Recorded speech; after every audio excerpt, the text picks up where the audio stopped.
Okay, tuloy mo, tuloy mo. What if ko mas pogi pa ako sa ex mo? Ikaw? Oh. Never.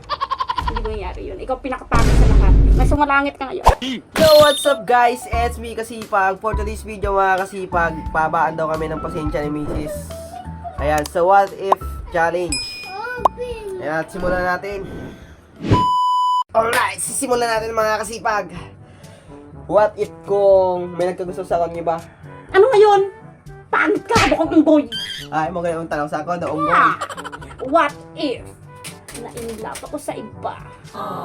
Wala akong pakialam kahit na-inlove ko pa sa iba. Alam mo kung bakit? Oh. Nabimbang na kita. Nabimbang na kita. You're so What if yummy. kung mahal ko pang ex ko? What if kung suntukin ko lahat ng mga ex mo?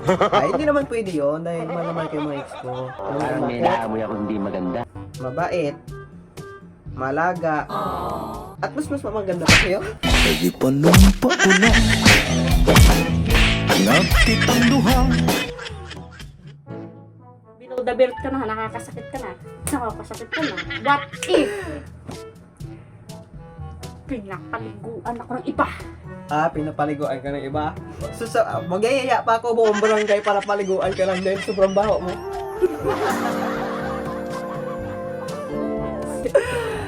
Ay nako.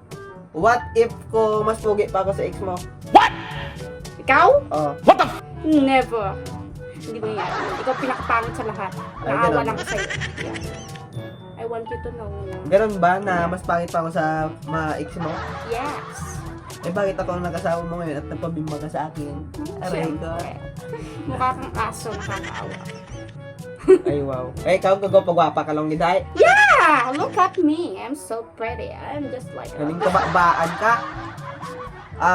What if sinusuotan ko ng pante ang ex ko?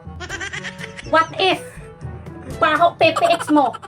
Ay, hindi naman yon. Inalagaan ko ng mabuti yun eh.